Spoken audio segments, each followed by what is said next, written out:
Welcome back, Keepers of the Flame. I'm going to do a video for Gemini because I was supposed to do one yesterday. And then I was like, let me revisit this quick. If I have everything set, I was like, okay, I'm just going to refine this. And then I got down a few rabbit holes because I'm Scorpio stellium. And that is just where I live, is in little rabbit holes. So I have, this is going to be a way larger undertaking than I thought. So I sincerely apologize for biting off more than I can chew and then promising you to have a reading to bring about an understanding of the yin. But it turns out it's difficult to have an understanding of the yin without understanding of the yang. So it's just going to be a process, and I'm sincerely truly regretful that I said I was gonna do that, and now I'm not gonna do it, but now I have to go back and redo it. So because I want to do this justice. I think this is really important work, and we're just having fun in the house. We're just having so much fun. So I'm gonna give you a little bit of nugget though for your brains, if that's because you're ruled by Mercury. You I have a Gemini moon, so I completely understand that. So Gemini is the glyph of the twins, Castor and Pollux, and the air sign ruled by Mercury, and it's a mutable sign. So what mutable means is that's kind of the energy, is they kind of flow like a nice little river. But also what's mutable about them is the mutable signs are in the quadrants of the houses, right, in the zodiac. So what it is it's a culmination of the two previous signs. So for you guys, it would be um Taurus and I don't know, it's on here somewhere. Hello.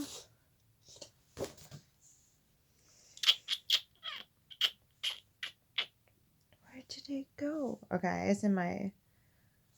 You can go ahead and... This is an excuse for you to go look up your zodiac sign on astroseek.com and then look at the makeup of those things. That's what this is. I'm not going to tell you. I'm going to send you to your own natal chart. Haha! Link in the description below, darling. Okay, so... Right, okay, so this represents what these represent as far as energies go: intellect, communication, and speed. And Gemini rules over the third house, and it's consciousness. And usually you're kind of like designers or weavers of some sort, and verbal expression, which sometimes it doesn't always have to be verbal. Sometimes it can be, facial or in the eyes. They always say that Scorpio is the one who gives the evil glare and whatever else, or communicates with their eyes, right? Scorpio is very much where I'm going to look into your soul and you're just going to have to deal with it energy. And Gemini also has a touch of that, because Gemini is all about the twins, right? The duality of nature. And if you can see those two energies moving in other people, right, you can kind of begin to understand how, again, that designer weaving happens. And so once you get a taste for that pattern, you can oftentimes maneuver and see it in others without a whole lot of effort. I will say, the Geminis that I've experienced, they're very free and open, and they don't have too much of a difficulty either kind of seeing all they don't dive deep like a Scorpio does, but they can really see, because they can kind of fingers in all the pies type of energy, where they want to know about everything. They don't dive huge and deep, but they want to know. They're all over the place. And if you look at the glyph, it's two lines, but then they've got feelers and tentacles coming out either side of it, right? So they're very exploratory when it comes to their nature for learning and adapting in life. They're very exploratory in that communicative realm, whether it be through verbal or nonverbal. So I am researching medical astrology. For that was what I started off with. And so the ruler, Gemini specifically rules the lungs and the respiratory nervous system, the throat, and the arms and the finger, the body pairs, legs, feet, eyes, ears, hence the twins, right? The pairs of the body. So all the pairs, like ovaries, kidneys, all the pairs of the inside your body is typically what Gemini will be ruling over. So that's a lot, you guys. That's a lot. And that's what I'm saying is like Gemini's got their feelers out, right? They're all about exploring new things and getting all the information on a more surface level than a Scorpio would. But it's very much about this intellectual oversight and seeing how the patterns work together. And your mantra, Gemini's mantra is I think. Mercury is the messenger god, right? Otherwise Hermes, and the other one biblically, Gemini is represented by the apple muncher with an insatiable curiosity that lands her in all that come after the troublemaker title. So on a psychological level, Geminis, because of their duality, they're twins, right? And they're often polar opposites. At least in the feminine realm, when you embody the feminine, it's not necessarily about your parts. It's the energy that you bring. So when I'm saying he, she, they, whatever, I'm talking about energies. I am not talking about the primal genitalia aspect of things. I hope that makes sense. So we're talking about energies and how they're represented and how they move and weave through life, right? So when we're talking about this is the Gemini feminine energy. Sorry, it's really dry here. Okay.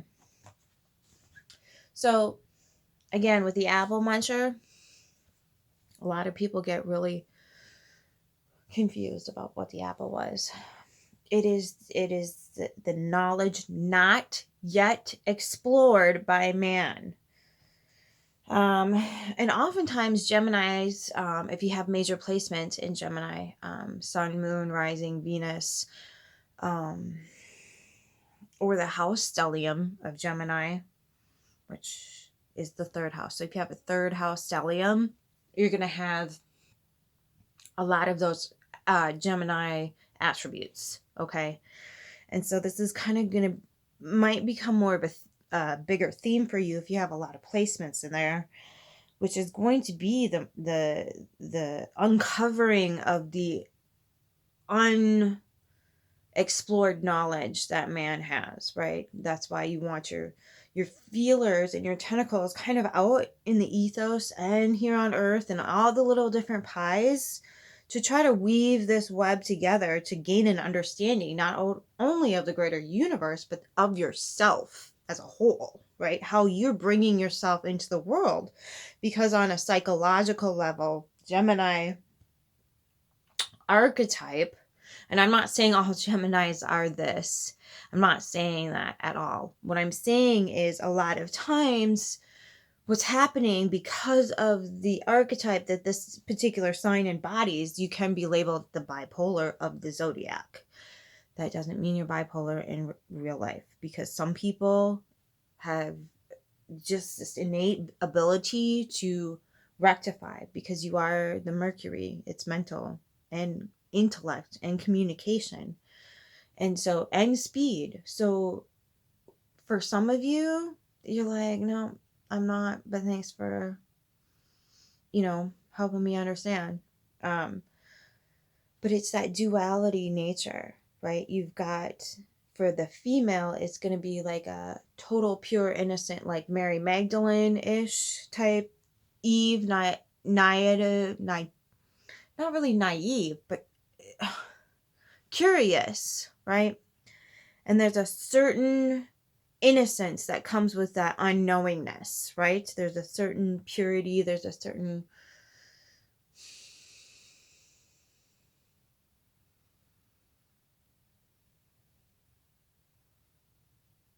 almost like a symbol of perfection, an untouched source of pure light and beauty, right? And that is the polar opposite to the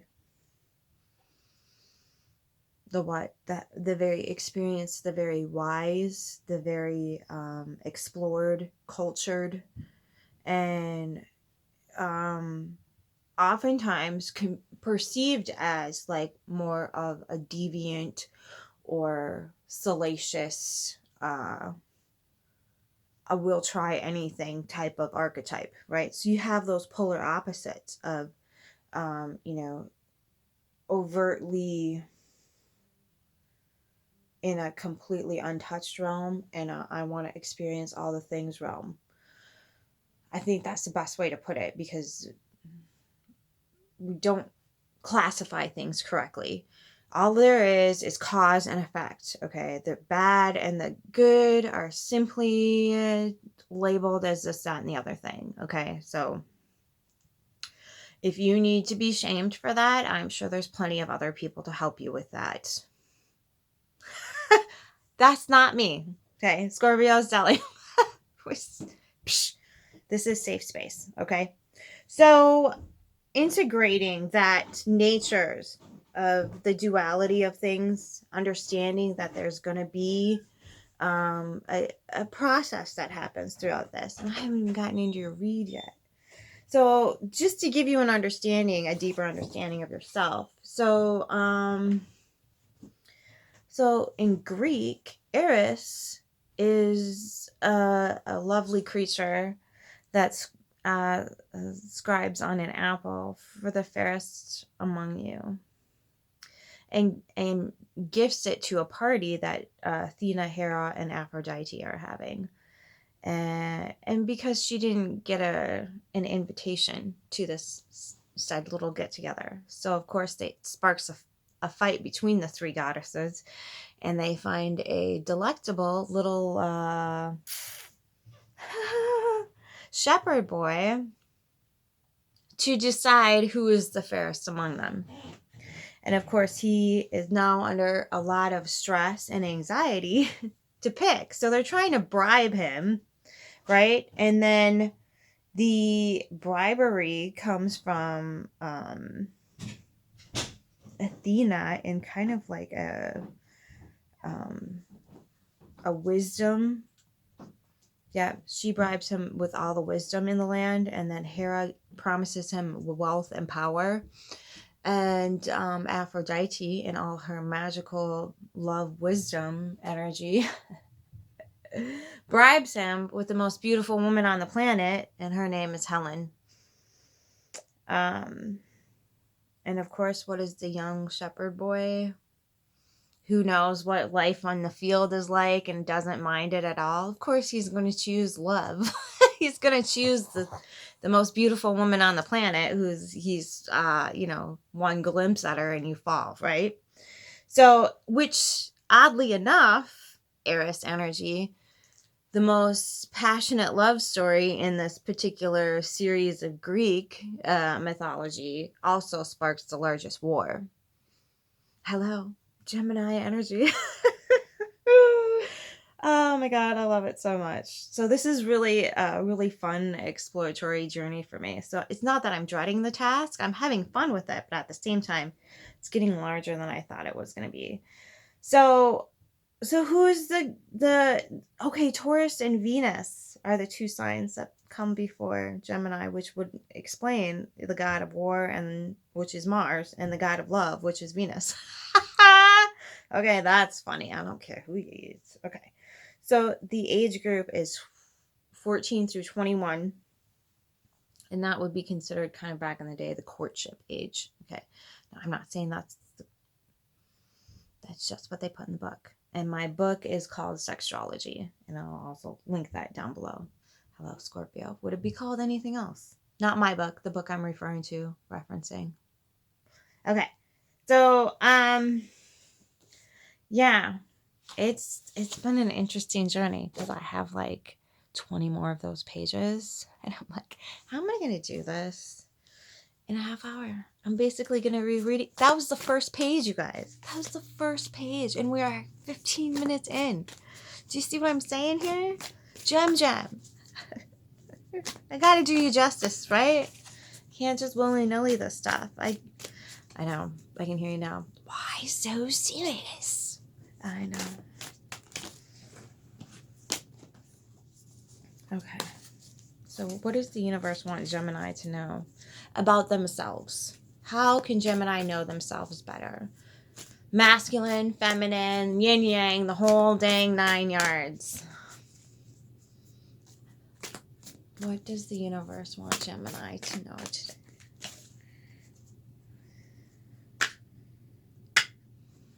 Cut the deck. Okay. Ooh. Now, I don't know if it's you regretting the hell out of this situation or if the person who maybe helped that happen,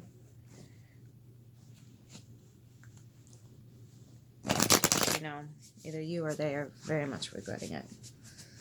I mean, but who's sitting with a broken heart going, it was totally worth it? That's for later, darling. You'll see why it was worth it later. Although, let us hope that one of those days we learn the lesson and don't go back to that energy. Oh, but you got 10 of Cups here. What's going on? What did we just talk about? Bipolar energies. One pole over here, one pole over here. But there's lines going through the top and the bottom connecting them. All right. Okay. We're rolling with the punches, Gem. You're happy, though. 6 of Pentacles. There's a give and take. Knight of Pentacles. And you're slow in this. It's moving slow. But you're enjoying it. You're in the 10 of freaking... whatever this is. You're really, really loving it. Even if the broken... oh. Because someone regrets it. Yep. Is not the story of true love. They only realize what they had after it's way too late. And you're like, sorry, Charlie. I've moved on. Yeah. 8 of Swords in reverse. You're not trapped anymore. You don't feel, you're free, basically. Look at this energy, dude.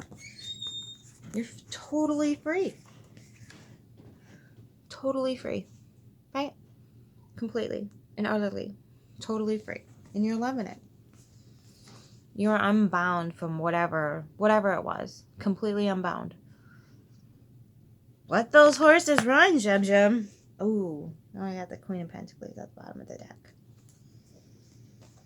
Okay. So this healing energy is somehow you gotta climb that ladder, right? You produced that, right? Through whatever you were doing. Alchemy, meditation, yoga. How many different ways, white sex magic, whatever it is, right? You produced it. Now you gotta climb it, though. Any words of wisdom from the universe as far as Gemini climbing that staircase? I'm getting that Led Zeppelin tune in my head. Don't buy it, Gem. Don't buy it. Learn it. There's a lady show. All that glitters is gold. Okay, let's see. So, 10 of Cups. So so maybe take everybody with you. Take your beloved with you. Take your whoever, your children, your family, your loved ones with you on this journey. And maybe that's all you need to take with you. Who knows, right? Who knows? Who knows? Okay. Oh, there's another one. Ooh, High Priestess. Okay, so yourself includes your higher self, right? There's your yin and yang, your masculine, feminine energy, right? The understanding and the knowledge and the wisdom and the intuition that's right here. Probably already got you here, but you need to stay in contact with that. I'm getting on the daily. There needs to be some sort of ritual here that you start implementing for yourself that brings you back to this state so you don't lose it. Now, does this mean that like shit ain't gonna hit the fan? No, but if you hold this energy, it's not gonna affect you as much. You're gonna stay in this energy. So learn. I need to say here that like the High Priestess does not have a mate in the deck. She doesn't need one. She stands just as she is without the need for a mate, and she does hold the key.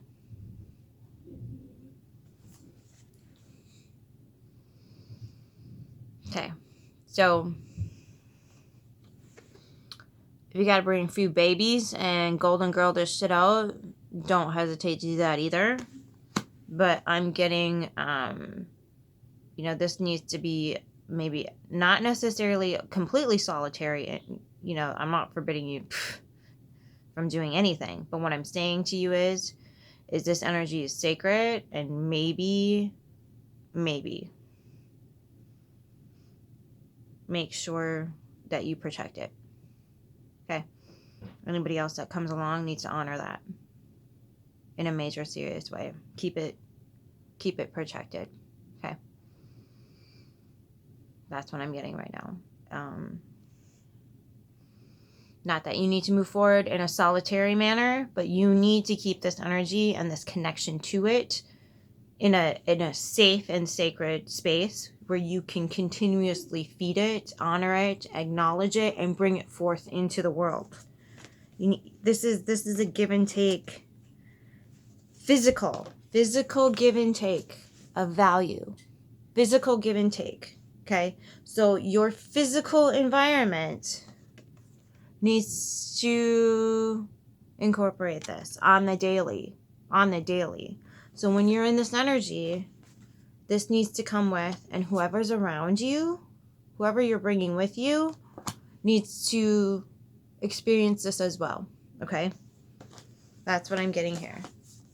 So you need to make sure that those things are brought into your daily life, and that I don't know how that needs to look for you. You can do it through meditation practices. You can do it through yoga. There's so many different practices. Look it up.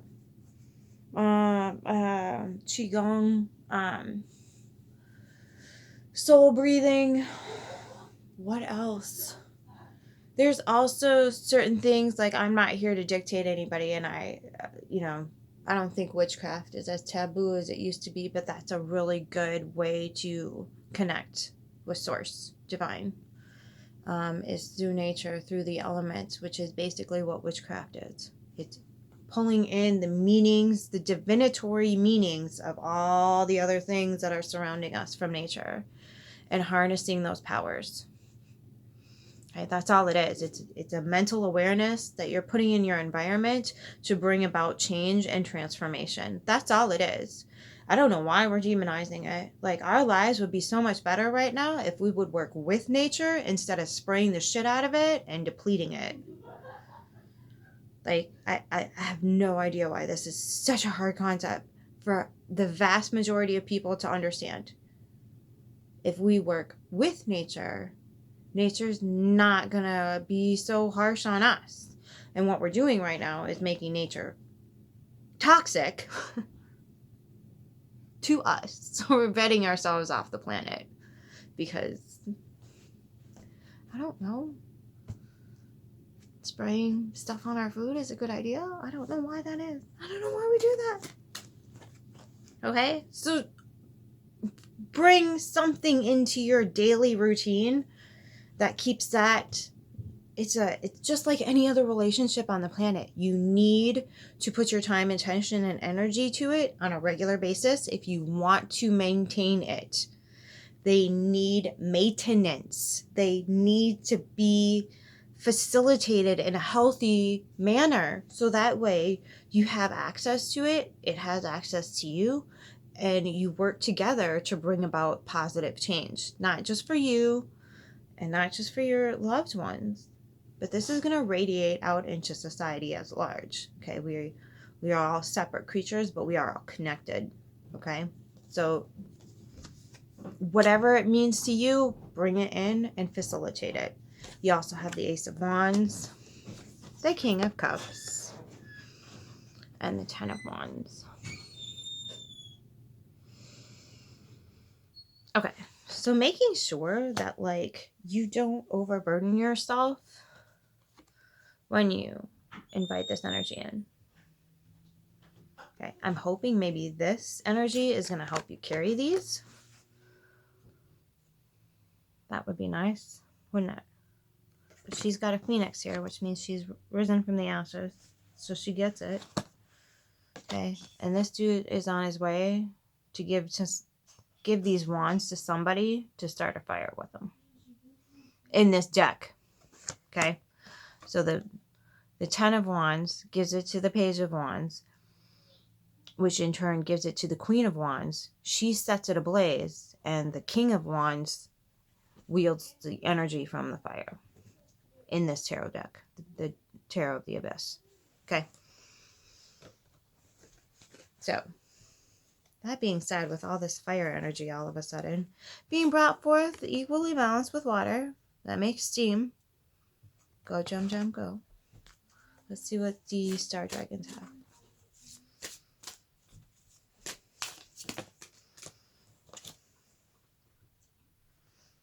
Well, that explains the wands. Transformation. Defining yourself. Okay, so how you're going to bring this energy to present, right? How you're going to do that for yourself. Okay, so transformation. Defining yourself. So the constellation is a unicorn.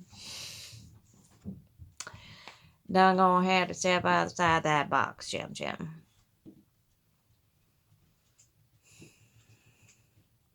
Monoceriotis. Monoceriotis. Alpha monoceriotis. Serios? That's what I'm getting. All right. How else does integration look for a Gemini but in the form of a unicorn, right? Okay, who are you? Who do you choose to be? Take a moment to decide and define who you are and what you would like to be, for neither are set in stone, but consciously grow as you define. Of course there's glare on there. Why wouldn't it be? Okay. Take a moment to decide and define who you are and what you would like to be, for neither are set in stone, but continuously grow as you define and refine your presence.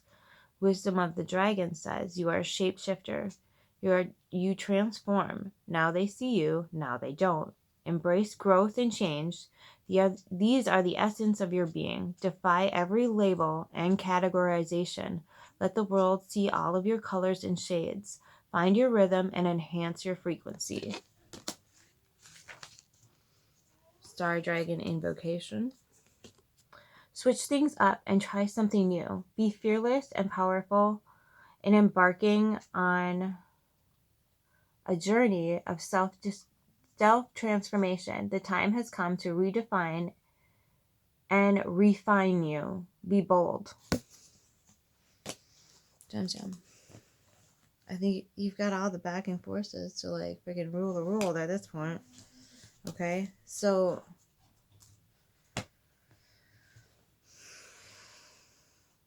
bring the spirit and the intuition into the physical realm in a major, major way. Like as much as you humanly possibly can muster at this point.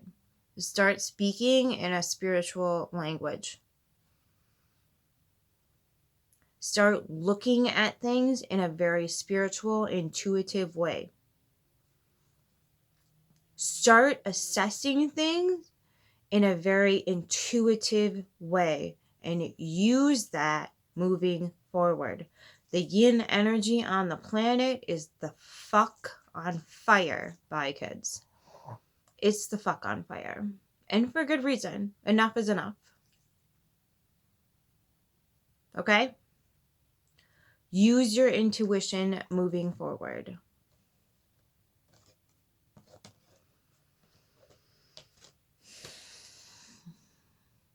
Major theme is forgiveness. Forgive them. Forgive them.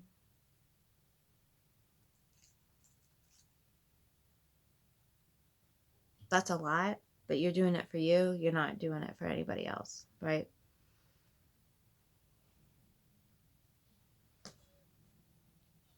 Yeah.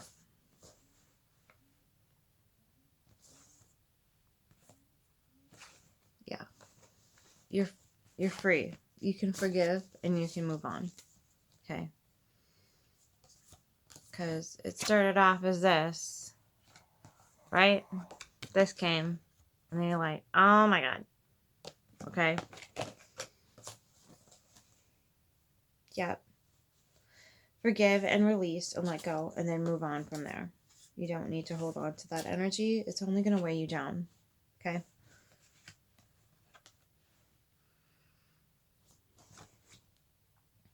Seven of Pentacles. It's going to be slow progress, but you're going to look it. You're going to make it. You're literally going to make it. Okay? So be sure to hold space for that flame, for that spirit, for that intuition. Hold space for it. Hold it sacred. And don't let anybody get in the way. Okay? And if you let that happen, forgive them, forgive yourself, move on, and go back right back to it. You can step right into that energy. That's why you can commit to connecting immediately with it. Just like that, as a snap of a finger, you can be right in that mode. And try to take that with you all throughout the day as much as possible. Keep the flame, Gem. I love you. Take care.